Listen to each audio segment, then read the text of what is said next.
Hi friends, నేను మీ భాస్కర్ మేక. So మొత్తానికైతే మీరు అనుకున్నట్టుగా 9th వీక్ నామినేషన్ లో రచ్చలేపుతున్నారు. అండ్ ఇంకొక ఇంట్రెస్టింగ్ ఏంటంటే నాకు చాలా బాగా నచ్చింది.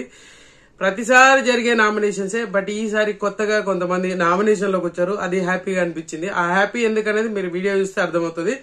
సో లేట్ చేయకుండా వీడియోలోకి వెళ్దాం. అంతకంటే ముందు ప్లీజ్ ఒక లైక్ వేసుకొని వీడియో ఎండ్ వరకు చూసే ప్రయత్నం చేయండి. అలాగే సబ్స్క్రైబ్ చేసుకోండి ఎక్కడైనా వీడియో నచ్చినప్పుడు. అండ్ హైప్ అనే బటన్ వచ్చింది, దాని మీద క్లిక్ చేయండి. ఇంకా లేట్ చేయకుండా నామినేషన్లోకి వెళ్దాం. నామినేషన్ ప్రాసెస్ ఏంటి అని అంటే, సో టాయ్స్ వస్తాయి, అంటే బొమ్మలు ఉంటాయి కదా, బొమ్మల మీద హౌస్ మేట్స్ ఫోటోస్ ఉంటాయి. హౌస్ మేట్స్ ఫోటోస్ అన్ని ఒక దాని మీద పెడతారు, అంటే ఒక స్టాండ్ వేసి దాని మీద పెడతారు. అండ్ ఇంకొక సైడ్ సేఫ్ జోన్ అనే ఒక గార్డెన్ ఏరియాలో సేఫ్ జోన్ అని ఒకటి రెడీ చేసి పెడతారు అనమాట. సో ఇక్కడ ఉన్న హౌస్ మేట్స్ అందరి ఫోటోస్ ఉంటాయి. ఎవరైతే లాస్ట్ కు పరిగెట్టుకుంటూ ఆ సేఫ్ జోన్ లోకి వెళ్తారో వాళ్ళదే పెద్ద ఇంట్రెస్టింగ్ పాయింట్ అనమాట. సో ప్రతిసారి ఏంటి అని అంటే టార్గెట్ చేసినట్టు ఉండేది.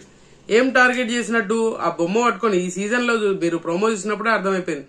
ఈ బొమ్మ పట్టుకొని సేఫ్ జోన్ లో పరిగెట్టుకుంటూ వెళ్ళాలి. సో ఎవరి బొమ్మ వాళ్ళు పట్టుకోవద్దు, అండ్ వేరే వాళ్ళ బొమ్మ పట్టుకొని పరిగెట్టుకుంటూ వెళ్ళాలి. ఇది మ్యూచువల్ అండర్స్టాండింగ్. సపోర్టింగ్ అనుకోండి, మీది నా బొమ్మ నేను పట్టుకుంటా, నీ బొమ్మ నువ్వు పట్టుకో అన్నట్టుగా పరిగెట్టుకుంటూ సేఫ్ జోన్ లోకి వెళ్తారు.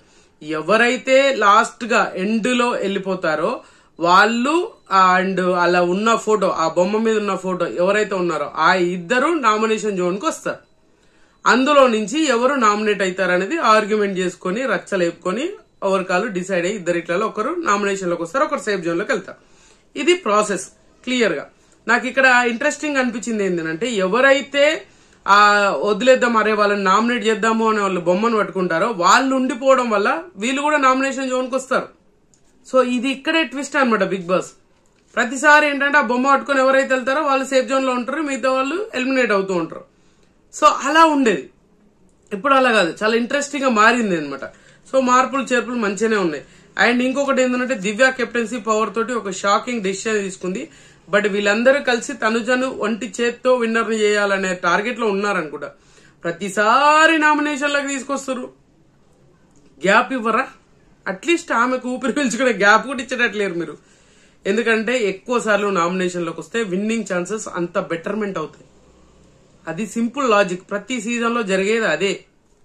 ఎందుకనంటే ఆడియన్స్ తోటి ఎక్కువ కనెక్టివిటీ ఉంటది, వాళ్ళకి ఎక్కువ నామినేషన్లు ఉంటే ఎక్కువ కనెక్టివిటీ ఉంటది.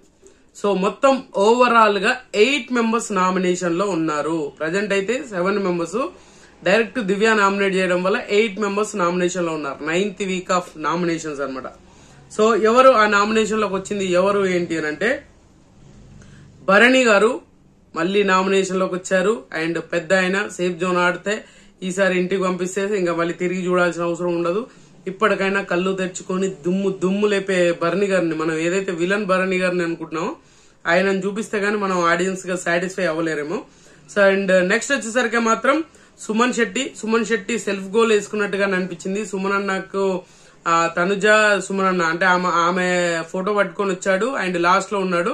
సో నేనే మిస్టేక్ చేసిన అని చెప్పేసి తనకు తనే నామినేట్ చేసుకున్నాడు అని చెప్పేసి పాపం సింపతి వర్కౌట్ అవుతుంది. సుమన్ అన్న విషయంలో ఒక్క ఆర్ఆర్ వేస్తే ఇలా ఇలా ఇలా చేంజ్ అయిపోతుంది అనమాట. సో మొత్తానికి సుమన్ అన్న చాలా బెటర్మెంట్ అయింది. ఫస్ట్ చూసుకుంటే ఇప్పుడు చూసుకుంటే చాలా కంప్లీట్ గా ఆపోజిట్ గా మారింది. మారబోతుందా, మారాడు. సో ఇది క్లియర్ అనమాట. సో సుమన్ శెట్టి ఎర్రగా తీసేశాడు, మామూలు కాదు, రచ్చ లేపాడు అనమాట. సో తర్వాత వచ్చేసరికి సాయి శ్రీనివాస్ ఉన్నాడు. సాయి శ్రీనివాస్ కూడా నామినేషన్ లోకి వచ్చాడు. మరి ఎందుకో ఈసారి కూడా ఫైర్ స్టోన్ లో నుంచి ఫైర్ వెళ్ళిపోతుందా ఏమో బా, మనకు తెలియదు ఆ విషయం. సో మొత్తానికి సాయి శ్రీనివాస్ నామినేషన్ లోకి వచ్చాడు, 3rd పర్సన్. 4th వచ్చేసరికి సంజనా గారు వచ్చారు. సంజనా గారు సాయి శ్రీనివాసే నామినేట్ చేశాడు. సో అది మీరు ఆర్గ్యుమెంట్ చేస్తే మీకు క్లారిటీ వచ్చేస్తుంది అనమాట. సో ఆ సిచ్యువేషన్స్ లో మొత్తానికి సాయి శ్రీనివాస్ సంజన వీళ్ళిద్దరి మధ్యన పెద్ద గొడవలు ఏం లేవు కానీ, సో సాయి నార్మల్ గా ఉంటాడు, నార్మల్ పర్సనే, అంత హైప్ క్రియేట్ చేసి లాక్కొచ్చే అంత కాదు. సో నారద ముని లెక్క అనమాట, అట్టిదిటి ఇటుదట్టి చెప్పే పరిస్థితి. సో తర్వాత వచ్చేసరికి సంజన గారు చెప్పాను కదా, తర్వాత కళ్యాణ్ వచ్చాడు. సో కళ్యాణ్ కూడా నామినేషన్ లో ఉన్నాడు. ఈసారి ఎవరు ఓట్ బ్యాంక్ ఏందనేది క్లియర్ కట్ గా తెలిసిపోతుంది. ఎందుకంటే ఇప్పటి వరకు ముగ్గురు ఒక్కసారి కూడా రాలేదు అని చెప్పేసి మనం ఎంత మొత్తుకున్నామో ఈసారి ఆ ముగ్గురు వచ్చేసారా అనే ఫీలింగ్ వస్తుంది. సో కళ్యాణ్ వచ్చాడు. తర్వాత మళ్ళీ రాము వచ్చాడబ్బా. రాము రాథోడ్ మళ్ళీ నామినేషన్ లోకి వచ్చాడు. ఈయనను ఎందుకు తీసుకొస్తున్నారు ఏంటో అర్థం కావట్లేదు కానీ సో మనోడికి ఏందో మొత్తానికి ఆటలో అరటి పండు లెక్క తీసి పక్కన పడేస్తున్నారు. పక్కన వాళ్ళ కోసం మనోడిని ఏదో సైడ్ చేస్తున్న ఫీలింగ్ ఉంటుంది అనమాట. సో అది చాలా హారబుల్ గా ఉంది అనేది నాకు పర్సనల్ గా అనిపించింది. అండ్ రాము అండ్ తర్వాత ఇమాన్యుయల్. సో ఎన్నేళ్లకు పెద్ద పండగ వచ్చే వాకిళ్ళకు ఆ పాట వేసుకోవచ్చు అనమాట. ఎన్నేళ్ళు అవుతుందయ్యా నిన్ను నామినేషన్ లో చూసి, ఎన్ని వారాల నుంచి వెయిట్ చేస్తున్నా, మీ ఫ్యాన్స్ వెయిటింగ్ ఇక్కడ అన్నట్టుగా ఉన్నారు అందరు జనాలు. సో ఇప్పటికి కూడా నామినేషన్లు రాకపోతే లాస్ట్ మన ఎవరు రోహిణి లాగా తయారవుతాడు అనమాట.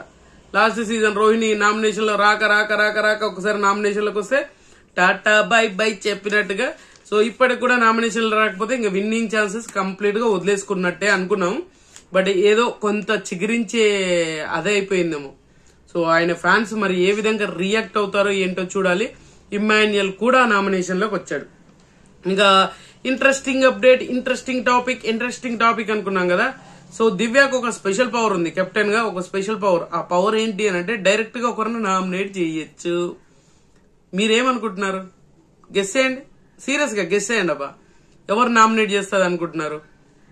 సో తండ్రికి తగ్గ కూతురులాగా కూతురుని తీసుకొచ్చి డైరెక్ట్ గా నామినేషన్ వేసింది.